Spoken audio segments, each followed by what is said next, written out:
Bonjour les amis, j'espère que vous allez bien. Bon les gars, débrief du match du Bayern Munich contre Fribourg en Bundesliga et une victoire à l'arrache du Bayern Munich 3-2. Les amis, je vous explique tout. Je sais que cette vidéo, ce débrief sera un peu en retard, mais je vous dis tout. Ce week-end, j'étais un peu trop occupé, mais aussi je voulais regarder le match en redivision, mais Beansport a retardé. Donc j'ai regardé aujourd'hui parce qu'il fallait que je regarde cette match pour que je vous fasse ce débrief et j'ai bien regardé. Il y a des choses à dire les amis, que ce soit en première période mais aussi que ce soit en deuxième période, surtout sur la forme des Fribourg qui a été impressionnante dans cette première période. Et on va entrer dans le vif du sujet les amis. On a vu dans cette première période les amis un Bayern Munich en difficulté, un Bayern Munich qui a mal entamé sa première période. De l'autre côté, on a vu une équipe des Fribourg très agressive, mais aussi qui a mis beaucoup de pressing sur le joueur du Bayern Munich, surtout sur le porteur du ballon. Et les amis, on a vu un Bayern Munich qui a franchement été trop en difficulté. Certes, on s'est créé des occasions, mais on a vu qu'avec l'absence de Harry Kane, mais aussi avec ce retour de la trêve internationale, il fallait trouver cet automatisme et c'était très difficile pour nos joueurs de retrouver cet automatisme qu'on avait auparavant avant cette trêve internationale. Donc franchement, la première période de Fribourg déjà, et c'était quelque chose, les amis. Ils se sont créés plus d'occasions, mais on a vu de l'autre côté, les amis, que Manuel Neuer était bien en place. Certes, il a été fautif sur certains relances du ballon, mais il a été là. Il a été décisif pour faire des arrêts exceptionnels et il a fait, je pense, des arrêts, voire même 3. Donc, franchement, j'ai bien apprécié la première période de Manuel Neuer. Et donc, on a vu une équipe de Fribourg qui était bien en place, une équipe de Fribourg collectivement meilleure que le Bayern Munich, parce que le Bayern Munich, les amis, il faut se dire, sans Harry Kane, nous n'avions pas un attaquant de points. Certes, il y avait un Serge Gnabry, mais je pense que c'était insuffisant pour faire la même chose que Harry Kane. Mais aussi, ce que j'ai remarqué dans cette première période, les amis, il y avait Raphaël Guerreiro en tant que meneur de jeu. Aujourd'hui, je vous dis la vérité, j'ai pas vu un Raphaël Guerreiro. Il a été automatique, il a été absent, mais aussi il a été moins créatif qu'auparavant. Parce qu'on sait très bien que lorsque Raphaël Guerreiro joue en tant que meneur de jeu, il est plus créatif. C'est qu'on n'a pas eu contre un Fribourg. Et donc, franchement, les deux joueurs qui m'ont déçu, c'était à la fois Serge Gnabry, mais aussi Raphaël Guerreiro, et je peux ajouter avec Luis Diaz qui est lui aussi automatique les amis. Il faut se dire la vérité parce qu'il n'a pas été explosif, il n'a pas été percutant et il n'a pas fait beaucoup de choses dans cette première période. Certes, il s'est créé un peu d'occasion, mais c'était aussi insuffisant. Donc, on a vu une équipe de Bayern Munich franchement très en difficulté. On a vu une équipe de Fribourg les amis qui a été dans un temps fort les amis dans cette première période parce qu'ils étaient très forts. Et puis ils ont dramatisé la première période décevante du Bayern Munich les amis. On a vu une équipe bavaroise qui a été battue dans le cœur du jeu, que ce soit le duo Goretzka et Joshua Kimmich. Et en parlant de Goretzka, pour moi il a été automatique, il a été inexistant dans cette première période. De 1, on a vu une équipe de Fribourg qui nous a franchement bien maîtrisé pour ce qui est du cœur du jeu, mais aussi on a vu de l'autre côté une équipe du Bayern Munich en difficulté pour construire de manière cohérente la phase offensive. Et donc ça a été décevant. Mais encore une fois, je vous dis la vérité, pour moi c'était à cause de la trêve internationale parce qu'il fallait retrouver une certaine cohérence, un certain automatisme qui n'a pas fonctionné dans cette première période, mais qui a fonctionné à la fin du match avec l'entrée de Jamal Musiala, l'entrée de Michael Olise. Donc en deuxième période, on a bien maîtrisé un Fribourg, mais on va en parler plus tard. Et donc dans cette première période, c'est ce qui a été décevant de la part du Bayern Munich, c'était le perdre du bal, mais aussi le manque d'agressivité, le manque de rythme dans le jeu du Bayern Munich. Ça, pour moi, ça a été décevant. Le Bayern Munich n'a pas bien commencé sa première période, alors que Fribourg, ils ont bien rentré leur première période, ils ont bien commencé, et ça a fait la différence, les amis. Parce que pour moi, l'équipe qui a été la plus forte, c'était un Fribourg dans cette première période. On a vu qu'ils ont créé le plus d'occasions, on a vu qu'ils étaient plus dangereux par rapport au Bayern Munich, et donc ils ont mérité leur première période. Maintenant, en deuxième période, c'était une continuité du temps fort des Fribourg parce qu'ils l'ont marqué dès l'entrée du deuxième période avec cette bille de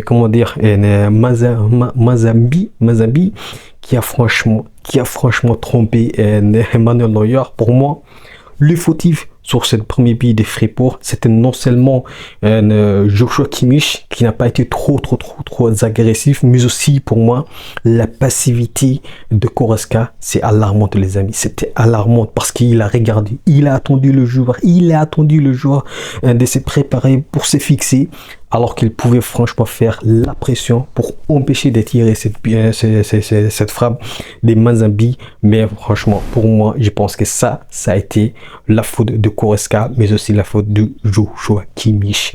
Donc, premier but exceptionnel de la part de Fribourg, et ils l'ont bien mérité les amis, ils l'ont bien mérité, ils étaient dans un temps fort, mais encore une fois les amis, on a vu une équipe de Fribourg qui a 2-1 marqué dans son temps fort, mais qui a marqué dans son temps faible leur deuxième but.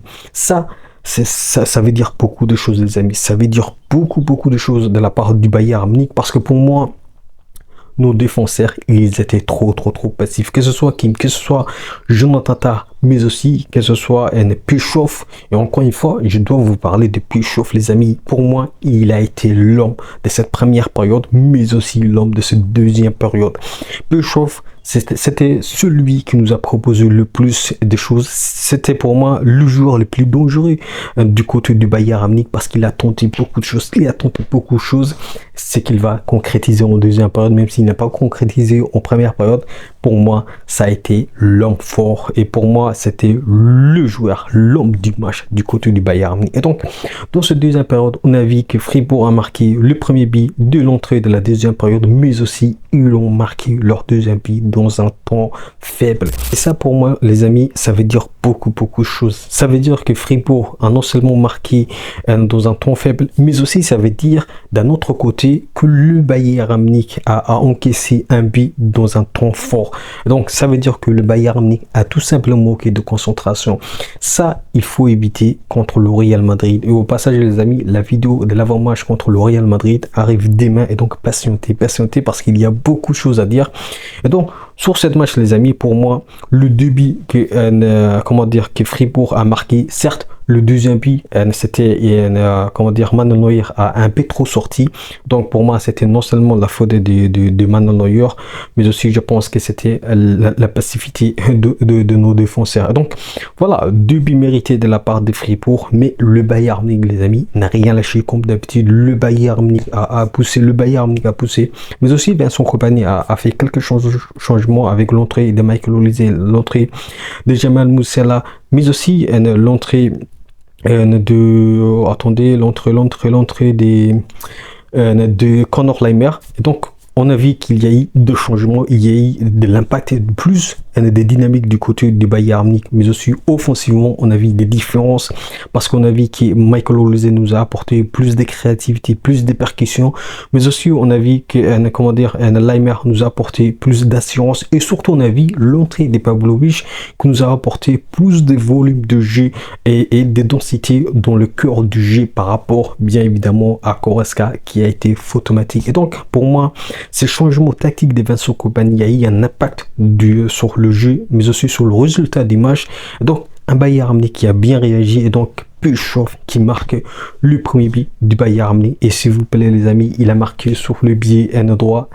Ça c'est exceptionnel. Bischoff, sa particularité, c'est un joueur qui prend beaucoup de risques les amis. C'est un joueur qui prend beaucoup de risques en dehors de la surface de réparation, et ça les amis, on a besoin de ce genre de joueur. Auparavant on savait que Pavlovic aime aussi marquer en dehors de la surface de réparation. On sait très bien que Joshua Kimmich aime marquer en dehors de la surface de réparation, mais pour moi, lorsque Bischoff tente, c'est souvent des choses très différentes, parce qu'il est toujours dangereux, ses frappes sont toujours dangereuses. Donc il a marqué le premier but du Bayern Munich, et donc le deuxième but, c'est encore lui qui marque encore une fois sur une frappe, mais encore une fois les amis, il a marqué sur le pied droit. Et donc on voit un joueur qui maîtrise son pied gauche, mais aussi qui maîtrise son pied droit de manière incroyable. Donc ça veut dire aussi qu'il a des jambes les amis, il a des jambes, et donc franchement exceptionnel. La première période, mais aussi la deuxième période de temps Bischoff. Donc un Bayern Munich qui égalise de partout. Et pour finir, c'est bien évidemment Lennart Kärle qui fait la différence avec l'entrée au passage d'Alphonso Davies, qui lui aussi nous a apporté beaucoup de choses parce que sa vitesse, encore une fois les amis, sa vitesse, ça va être l'élément, l'élément qui va faire la différence contre le Real Madrid. Contre Fribourg, ça a fait parce qu'il a dédoublé le joueur de la défense de Fribourg et donc c'est lui qui a fait la passe décisive à Lennart Karl. Donc le Bayern Munich qui gagne cette match de manière à l'arrache, comme je vous ai dit dans le début de cette vidéo. Donc une victoire méritée de la part du Bayern Munich, peut-être pas une défaite méritée de la part de Fribourg, parce que franchement ils ont raté beaucoup d'occasions, mais aussi ils étaient plus dangereux par rapport au Bayern Munich. Donc un Bayern Munich qui prend 3 points, un Bayern Munich qui prend un peu plus d'avance contre Dortmund, et donc voilà, une victoire méritée. Et bien évidemment les amis, j'aimerais dire une chose sur sur Alphonso Davies. Pour moi, Alphonso Davies, les amis, il faut aller tout doucement. Il faut aller tout doucement. On veut pas qu'il rechute, mais aussi on veut pas qu'il y ait Jamal Musiala rechute. Donc il faut aller tout doucement avec ces joueurs, les amis. Il faut aller tout doucement. Certes, ils l'ont rendu tendu contre le Real Madrid, qu'on va en parler demain. Mais pour moi, les amis, ces deux joueurs, il faut aller tout doucement, les amis. Et donc voilà, une victoire méritée de la part du Bayern Munich, mais une bonne équipe de Fribourg qui a été franchement excellent. C'est pas par hasard s'ils font partie du top 10 de cette championnat cette saison. Et donc franchement, bravo à eux parce qu'ils nous ont proposé un bon football. Ils étaient plus agressifs, mais aussi ils n'ont pas eu peur du Bayern Munich. Ça, c'est ce qu'on appelle la Bundesliga.